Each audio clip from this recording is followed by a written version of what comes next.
Sa CCTV footage na ini, mailing ang pagpara asin pagsakay ning sarong babayi sa sarong pampasadang taxikel sa Barangay Humapon, Legazpi City, magalas 9 kasubong aga Mayo 3. Sa video, mailing man ang ginibong pagliko kang taxikel, alagad da ika ni nareparo ang padangadang na motorsiklo na nagresulta sa nasambit na aksidente.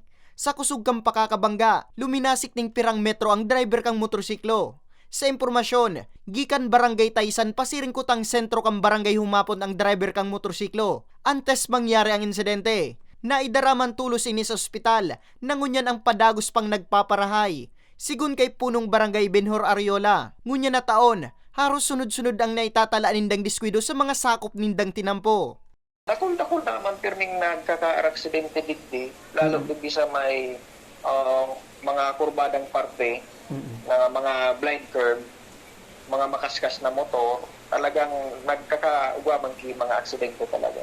Ano may lang dyan, dahil dahil taman iyan maiwasan, nasa sa mga motorista na talaga yan eh.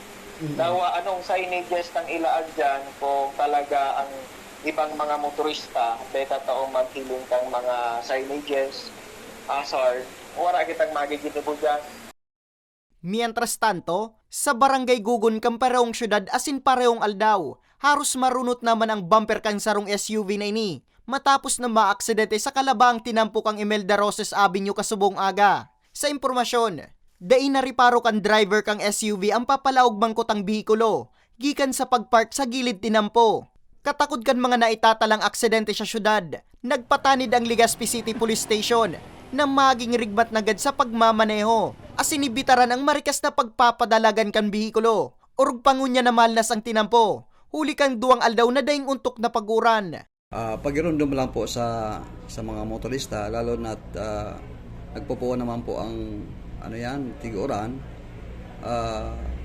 doble ingat po sa kalsada para maiwasan po ang aksidente. Salo po ang pag-uuran, lalo at maalas ang kalsada, iya po ang nagiging minsan kausa kang aksidente.